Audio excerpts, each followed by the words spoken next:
Saturday was supposed to be quiet. I planned to sleep in, meal prep, and maybe binge the new season of South Side Stories. Instead, my day started with my phone buzzing nonstop.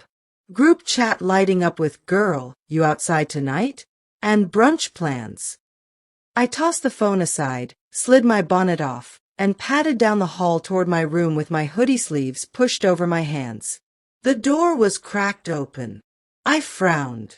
I always closed it all the way, always. I nudged it with my foot and froze. Clothes everywhere. Not like a little messy, like tornado messy. My neatly folded jeans were dumped across the floor.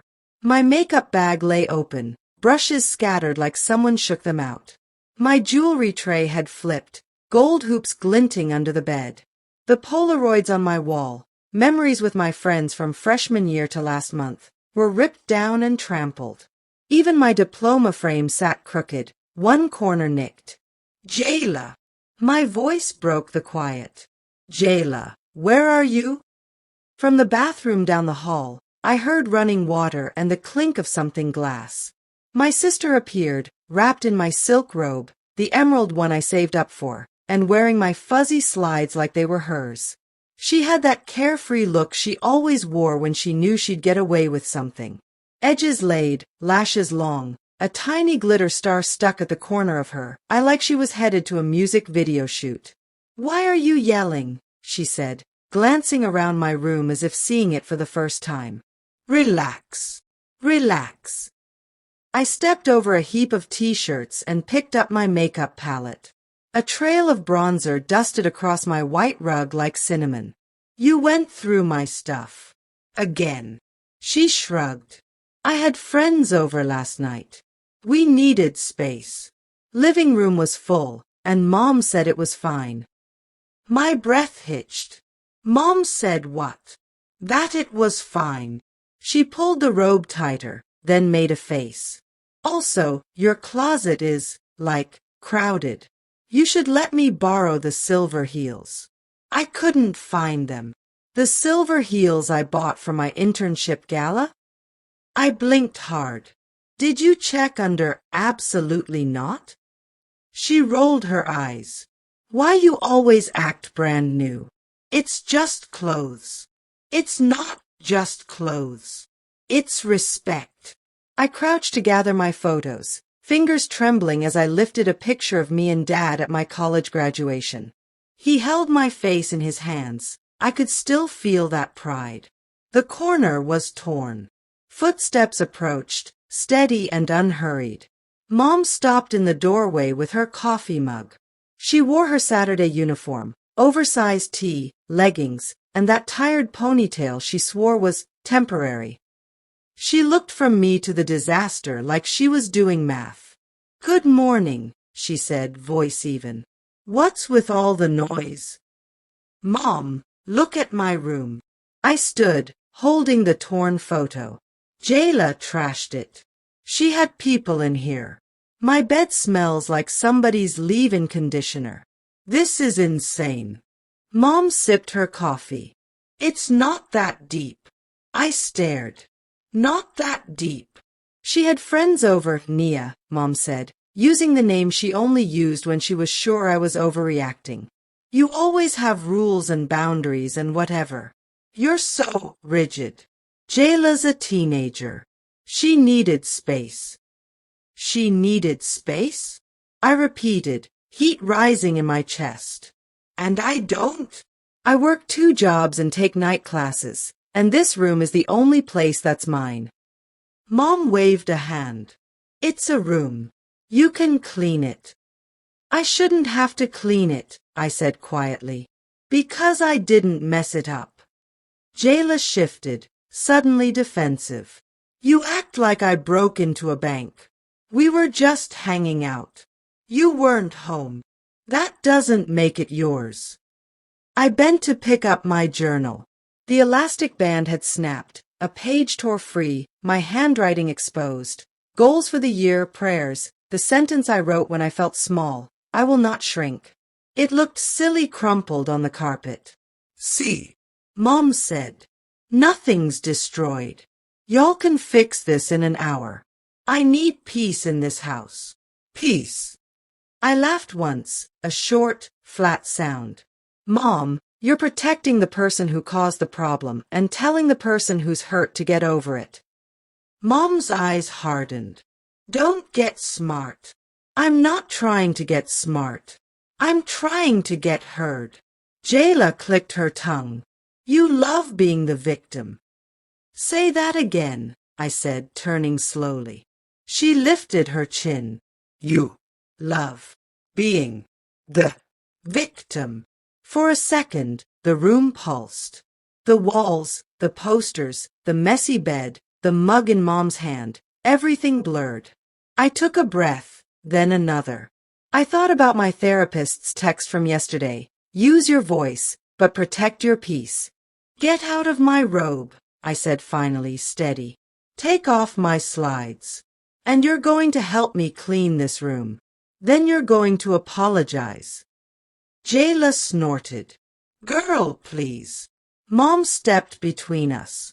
Nia, stop talking to your sister like that. You know she's sensitive. You come at her with that tone, and she shuts down. I blinked. She's sensitive. What about me? Mom sighed, tired of me already. You always think life is picking on you. It picked my room, I whispered. Silence stretched. A siren wailed in the distance, faint and far. Somewhere, a neighbor's kid laughed. In here, my heart pounded like a drum. I walked to the closet and pulled out my overnight bag. The zipper rasped open like a warning. I folded 2 pairs of jeans, 3 tees, my chargers, my edge control and scarf. I grabbed my work ID, my bullet journal, my favorite pen. Every movement felt deliberate, like I was stitching a seam that had been ripped too many times. What are you doing? Mom asked. Protecting my peace, I said. Since you won't. Jayla laughed, but it was shaky now. Where you even gonna go? Somewhere that's mine. I slipped my feet into sneakers, tied the laces tight. Mom's voice softened, as if choosing a new tactic. Nia, be serious. I am, I said, and my voice surprised me. Calm, clear, unbothered. I slung the bag over my shoulder and looked around at the chaos one more time, memorizing it the way you memorize a scar before you decide you're done tracing it. Clean it if you want, I told Jayla. Leave it if you want. But remember who made it this way. I brushed past them, the hallway cooler than my room, the front door bright with morning sun. As I turned the knob, Mom called after me, not angry now, just uncertain. Nia, where are you going? I opened the door, breathing in air that smelled like wet grass and new chances. To find a place where my no means something, I said. I'll send the address when I have one. The door closed behind me with a soft click. For once, nobody followed. By evening, the sun had melted into a soft orange behind the rooftops, and I sat on the curb outside Jasmine's apartment complex, hugging my duffel bag to my chest. She was my closest friend, a nursing student like me, always offering laughter even when life got ugly. When she pulled up in her old blue Honda, she rolled the window down and frowned. Girl, you look like you fought a storm and lost. What happened? I managed a weak smile. More like the storm fought me and won. 10 minutes later, I was curled up on her couch with a mug of tea. She didn't press at first. Jasmine had that gift, letting silence talk before words did. Finally, she said, start from the top. I exhaled. Jayla trashed my room. I mean destroyed it. My makeup, clothes, everything. She had friends over while I was gone. When I complained, Mom defended her. Told me to clean it up. Jasmine's brows rose. Wait, your mom sided with her? Again. Yup. I stared into my tea. Said I'm too rigid. That I always make a big deal out of little things. Jasmine set her mug down hard enough for the spoon to rattle. See, That's why you've got anxiety. You're constantly gaslit in your own home. I laughed lightly, though it wasn't funny. She said Jayla's just a teenager who needs space. Meanwhile, I'm 22, juggling school and 2 jobs, and somehow I'm the problem. Classic older sibling curse, Jasmine muttered. You carry the house's peace on your back while they call you dramatic. I nodded, biting my lip. When I packed my bag, Mom looked at me like I was overreacting. But I wasn't angry anymore, just tired.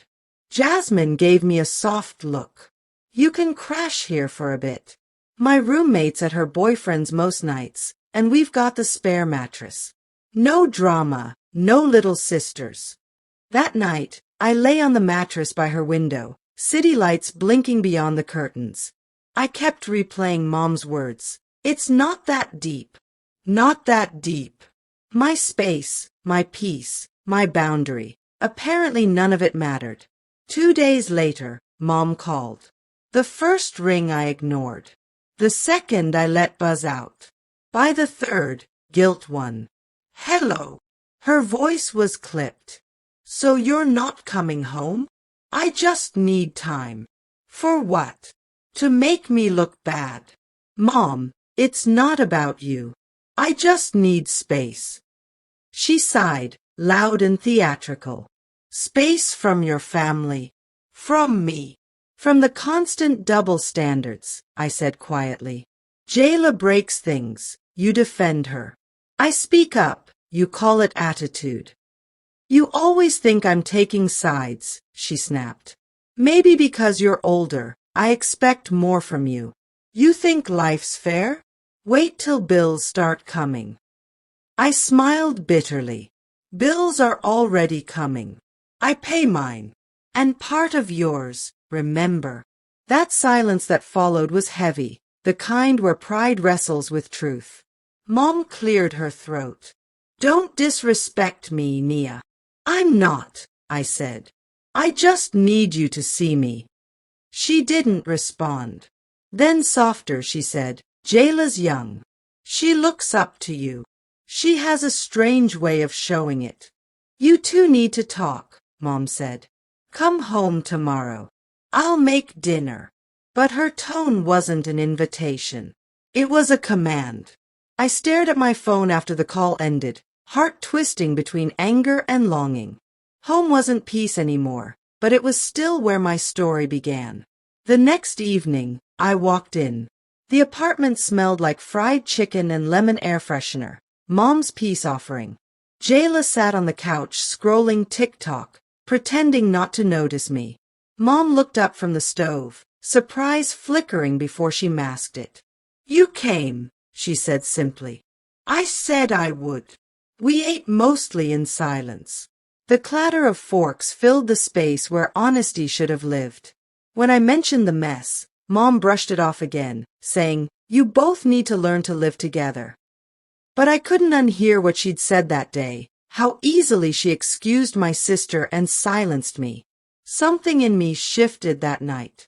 If peace wouldn't be given to me at home, I'd build it myself somewhere else. It had been a week since I left home, and the quiet at Jasmine's apartment was starting to feel like therapy. No slamming doors, no shouting down hallways, no footsteps creeping into my room when I wasn't there. Just the steady hum of the city outside and the smell of coffee brewing every morning. Jasmine's place was small, 1 bedroom converted into 2 with a curtain divider and Goodwill furniture, but it was peaceful. I'd wake up, make eggs, log into my nursing coursework, and later head to my shift at the clinic. Each day felt like I was reclaiming pieces of myself. Still, at night, loneliness crept in.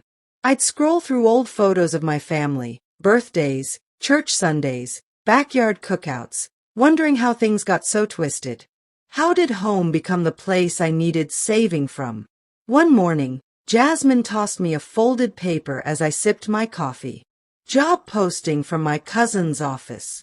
Receptionist role, flexible hours. Pays better than the clinic. You should apply. I looked at her. You think I can juggle that in school? She grinned. Girl, you've been juggling since you could walk. You'll be fine. Her confidence rubbed off. I applied that afternoon and got called in for an interview the next day. The office was sleek, glass doors, gray walls, plants in gold pots. I nailed the interview, mostly because I'd promised myself I was done shrinking. 2 weeks later, I started working there part-time. For the first time, I had my own paycheck that didn't go into the house bills or my sister's school supplies. I opened a small savings account and titled it Freedom Fund. One evening, I called home. Mom answered after 3 rings, her tone cautious. Nia. Yeah. Just checking in. You working now? Yeah, and I moved to Jasmine's full-time, paying a small rent. She was quiet for a beat. So you're really not coming back? Not unless things change, I said. I can't live where respect feels optional. Mom sighed. You've always been dramatic. No, Mom. I've always been silent. You just didn't notice when I stopped talking. I could hear dishes clinking in the background, Jayla's voice faint. Mom said, You know she misses you. I smiled sadly. If she did, she'd say it. She's struggling a bit. Grades slipping. That's unfortunate, I said softly, not out of spite but exhaustion. Nia, she's your sister. I know. But being related doesn't mean I have to keep accepting disrespect. After the call, I sat on the couch, the weight of everything pressing on my chest. Jasmine joined me, munching chips. You okay? I'm tired, I said. I keep waiting for her to choose me. Just once. Jasmine nodded. Maybe she never learned how. Some mothers love through control. Then maybe I have to love her from a distance, I murmured. That night, I opened my Freedom Fund app. It wasn't much, just a few $100s, but it represented something sacred, choice. As the city lights flickered outside, I made a vow. I wasn't going back until I was treated as someone whose voice mattered. And deep down, I knew, the next time I stepped into that house, it wouldn't be as the girl who left broken. It would be as the woman who learned to build her own peace. By the time October rolled in, the air in Atlanta had cooled, and my life had finally found a rhythm. I'd wake before dawn, do my devotionals, make a quick breakfast, and head to work at the office. In the evenings, I'd attend my online nursing classes and sometimes help Jasmine study for her finals. It wasn't easy, but it was mine. My schedule, my choices, my peace. The office felt different from anything I'd known, clean, organized, full of people who didn't know my history. I liked that. I could be whoever I wanted there. My supervisor, Ms. Carter, was a tall woman with locks and a voice like calm thunder. The kind of woman who made you sit up straighter when she entered the room. You handle yourself well, she said one afternoon, watching me deal with a difficult client on the phone. You've got patience. Not everyone does. Ever thought about management training? I blinked, surprised. Me? She smiled. Yes, you. Don't play small. I see leadership written all over you. That moment stuck with me for weeks. No one at home had ever told me I was capable of leading. I'd always been the responsible one, the fixer, the cleaner, the one who picked up what Jayla broke, literally and emotionally. After work, I started journaling again. Not the sad pages I used to write at home, but new ones, goal lists, gratitude entries, affirmations. Each night, I wrote the same line at the bottom of every page. I'm not angry anymore. I'm just growing. On weekends, Jasmine and I turned her tiny living room into our peace zone. We'd light candles, play soft R&B, and talk about dreams we'd been too afraid to say out loud. I want to start a podcast, Jasmine confessed one night. About young Black women in healthcare, the struggles, the expectations, the stereotypes. I grinned. You'd be great. You've got that voice people listen to. She pointed at me. You're coming on the first episode. We'll talk about boundaries and family drama. I laughed. Girl, that'll be a whole season. We both cracked up, and for the first time in a long while, laughter didn't feel forced. It felt like healing. A few weeks later, my phone buzzed with an unknown number. I almost ignored it but picked up. Hello. The voice was shaky but familiar. Nia, it's me.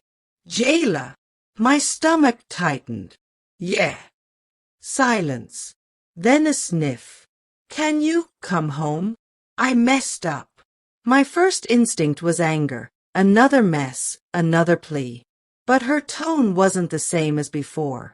There was fear in it. Real fear. What happened? I asked. I'll explain when you get here, she said softly. Please. When the line went dead, I sat staring at the wall. Jasmine looked up from her notes. Everything okay? I sighed. It's Jayla. Something's wrong. She gave me that look only best friends can give, the one that says, you know what you need to do. I nodded. Yeah. Time to face home. The drive back felt endless. The streetlights blurred through my windshield, and every mile closer made my chest tighter. The house looked the same when I pulled up. The chipped steps, the porch light flickering, Mom's curtains drawn halfway. As I stood at the door, I heard faint voices inside, one angry, one trembling. I took a deep breath and knocked. It was time to return. Not as the girl who ran from chaos, but as the woman who learned to create calm within herself. The door opened before I could knock again. Mom stood there, her face drawn and tired, the kind of exhaustion that came from more than lack of sleep. For a moment, neither of us spoke. The tension between us hung heavy in the air like rain about to fall. Nia, she said finally, her voice quieter than I'd expected. You came. Jayla called me, I replied, trying to read her expression. She said something happened. Mom stepped aside and motioned me in. The living room looked smaller than I remembered. Same beige walls, same framed photos, same smell of lavender spray. But something felt different, defeated. Jayla sat on the couch, knees drawn up to her chest, her hoodie pulled over her head. Her eyes were red, either from crying or lack of sleep. Probably both. When she looked up and saw me, her lips trembled. Hey! I didn't sit. What's going on? Mom folded her arms. Your sister got suspended. My heart sank. For what? Jayla's voice cracked. They said I cheated on my chemistry exam. But I didn't, Nia. I swear I didn't. I stared at her. Then how did they find your answers matched the test keyword for word? Mom cut in sharply. Don't start interrogating her. She's been through enough. I turned to her. I'm not interrogating her, Mom. I'm asking. There's a difference. She's telling the truth, Mom said firmly, standing like a lawyer in her own courtroom. Jayla wiped her eyes. They said I copied from the teacher's computer, but I don't even know how to hack anything. Somebody must have set me up. I sat down across from her. Okay, slow down. When did this happen? Last week, she whispered. They called me to the office, said they had proof. I tried to explain, but nobody believed me. Her voice broke, and I saw the same little sister I'd grown up protecting, the one who used to crawl into my bed when thunder scared her. Mom's voice softened. They're threatening to expel her if she doesn't confess. I've been calling the principal all week. So you need my help, I said quietly. Mom hesitated, then nodded. You're good with people. You always know how to talk sense into folks. It was ironic. After weeks of silence, the only reason she wanted me home was to fix something again. Part of me wanted to say no, but another part, the one that still cared, couldn't. I sighed. Okay, I'll talk to them. Jayla's eyes widened. You'd do that? Even after everything? Yeah, I said, forcing a small smile. Because that's what sisters do.